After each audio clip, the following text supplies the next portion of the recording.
So folks, today we're in for an absolute treat. I'm standing in a garage in suburban Brisbane, and we're about to introduce you to a lovely bloke by the name of Ross and his amazing collection of a couple of cars here, but the automotive memorabilia that he's collected over the years is quite extraordinary.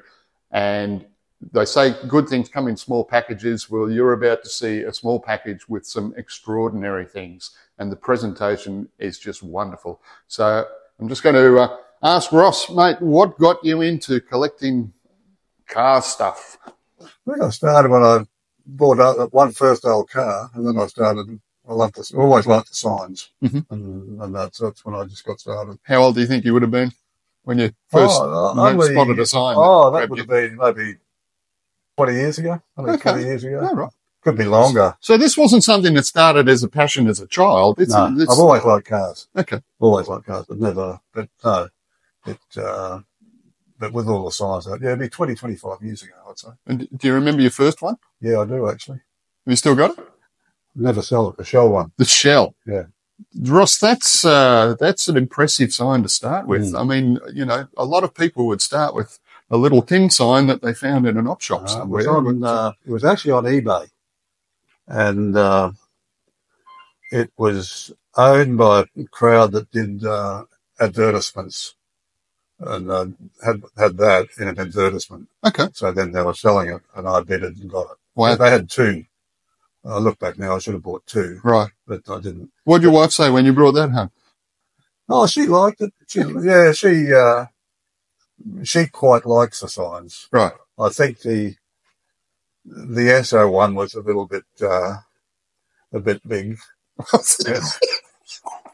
I think we all got a shock when I got that one up from down south. I bought it at auction. Okay. And I didn't realise how large I knew it was big, but I didn't when it came here. Right.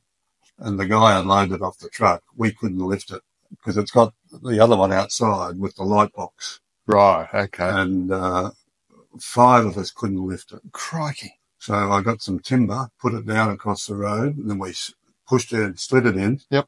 And got it in. The other half's outside. It's a heavy one. Right. So no, I think she likes it now. Okay. It's sort of grown on her. Yeah, I think so. And does she go shopping for you? No, not the signs. Right. Okay. No. Although she sees some stuff on Facebook every now and again, and she'll point it out. Yeah. Oh, that's great. So I think I'm sure she likes them. Fantastic. Yeah. Oh, well, it's something that not everybody does, and to find one in such good condition too. It's very hard. Hard now. I used to work with a company that looked after every service station in Australia. Oh, right. And back in those days, when they put new ampule signs up, they'd just drop the plastic ones on the ground and break them. Is that right? And I wish I knew. Yeah, for sure. Back then, it's what the I old know now. Yes. It's the old adage. Yeah, for sure. Yeah. For sure. So, as you've gone through amassing this collection, what have you managed to do in terms of finding the source of some of this now? Is it mostly eBay that you source it from? I look on eBay, Gumtree, everywhere. Is there much word of mouth involved? Or do people sort of see things and keep it for themselves? No, I don't think there is. Word of mouth, people usually buy them for themselves. They don't give it away. No. Right. So tell me about your history with motorcars, mate. I really haven't got a great history with them. The first car I ever bought was a it was one of those 2 doors. I can't even think of the name of it now. I made myself put redid the engine up, and it was a 2-seater with a dicky seat in the back. Okay. And an old Triumph Roadster. Right. And I had that for years up at my dad's place up at Corinda. And he always said, "Don't sell it." I said, I'm just going to get rid of it. Why do you think he was giving you that advice? He was smarter than what I was at the time. Oh, he knew. Yeah. Okay. And they're a real collectible now. Right. Yeah. So that was one that got away. One that got away. You still had. Yep. All right. Yep. Okay. Yeah. And as you progressed through, did the collecting bug bite at any particular time there, or was it always just cars that got you from A to B? I've always liked cars, and then when we came to live here, I got the signs and that I got into them. Okay. I get as much kick out of them as the cars. Yeah, for sure. Maybe more. Right. So you've got the space here to present them. And obviously the way you presented it is these haven't been just thrown together. There's a lot of thoughts gone into this. Yeah. It's just, you know, we ultimately, you get one side, then you might move something else and put it up. Sure. So you do a bit of a rotation from time to time. Yeah, nothing now though. I'm pretty, I've run out of space just about. That's the sad part. Okay. I've still got the ceilings. Well, you know, a lot of us had pictures of cars on our bedroom walls when we were younger. So, yeah, all right. But you haven't progressed it into the rest of the house. Oh, God, no, I wouldn't do that. Right, fair call. There you go. There's good advice. Don't do that. If you want to save a marriage, don't go doing that. Yeah, fantastic. So, Ross, you were telling me about this contraption here before, and you're saying this is a pressurised... It's a Calumet grease bowser. Grease bowser, right. Okay, and so... This outside of this, it raises up when you put air down here. Right. And that pushes that up, and you can put a 20-litre drum of grease under it. Okay. And you drop it back down again. And then the hose is up here that feeds the grease into your car. And was that in that condition when you got hold of it? No, it was a bit of a mess. And I had it done up. I did took it all off, prepped it up, had these polished and then resprayed. And put it back together again. So it does work. You said to me before that your history work-wise was in the painting game, and specifically with commercial and industrial and that. So understanding industrial applications has obviously been a big part of your work.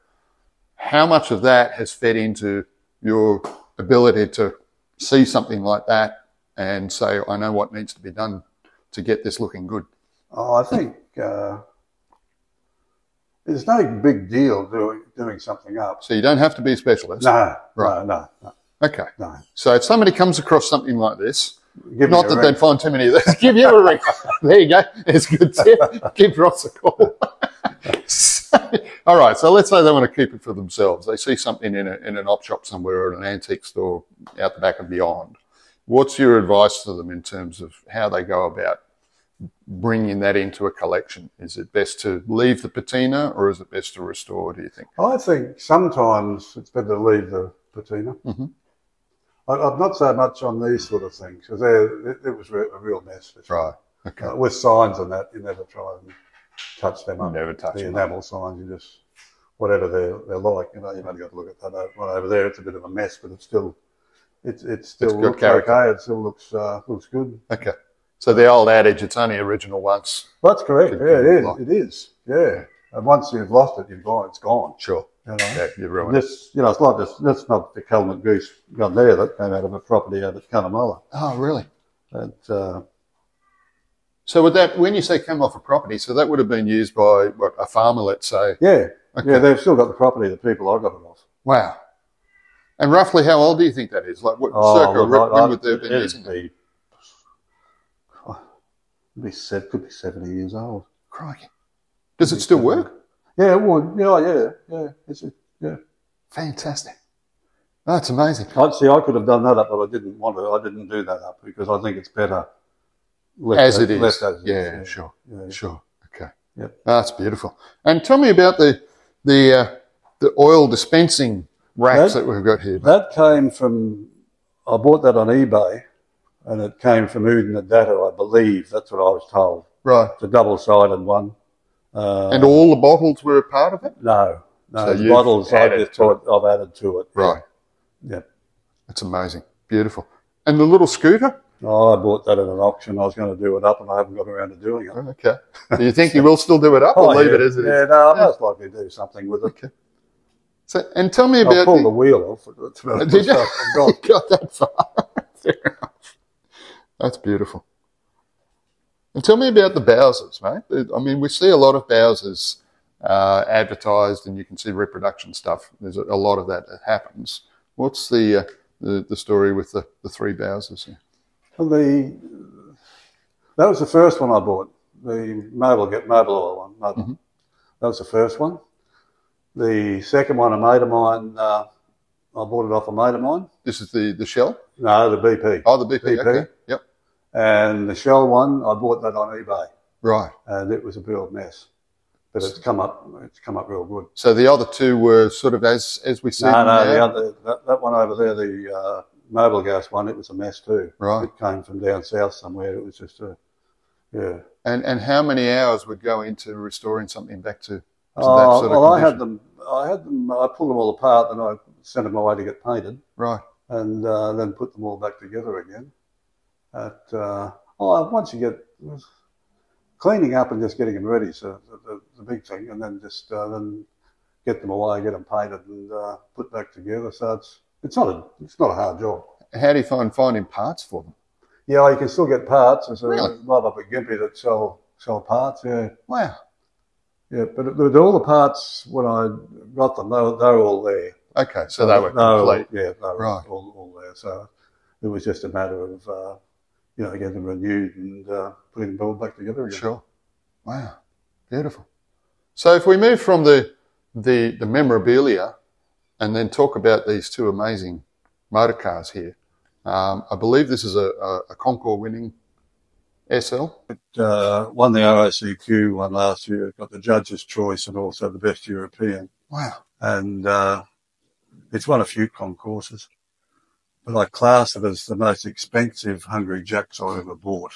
Okay, And, there's a story behind this. Yeah, I Tell me took about my that. grandkids down to Hungry Jacks down at Taringa. And I happened to go past Mercedes-Benz and General Motors there, and it was in the window. And I went back the next day and bought it. So I'm Crikey. very lucky to be, I'm only the custodian of it at this stage, Sure. so I'm very lucky to have been able to get it. Okay. Because the car itself, it was traded in to Mercedes on another car. And Mercedes-Benz back in those days, they had their own bodyworks. Right.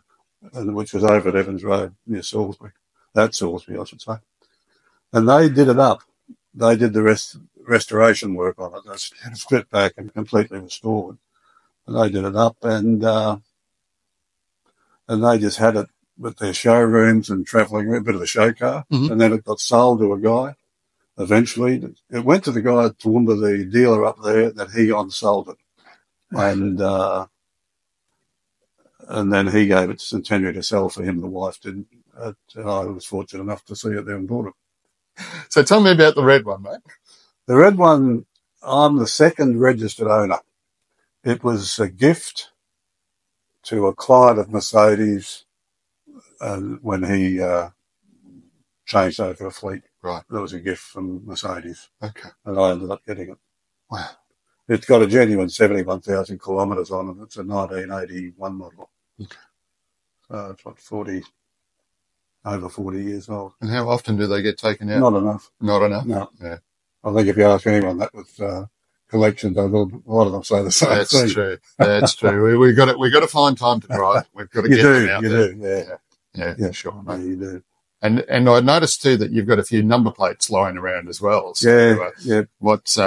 What's created the fascination with the number plates, or is it more of an investment? No, it's not an investment. I've got the Jag one there. I had an E-type Jag at one stage, and then I had a Volvo, and I've took the number plates off. Then when I sold the cars, and I'm selling the number plates. Oh, so number plates are up for sale.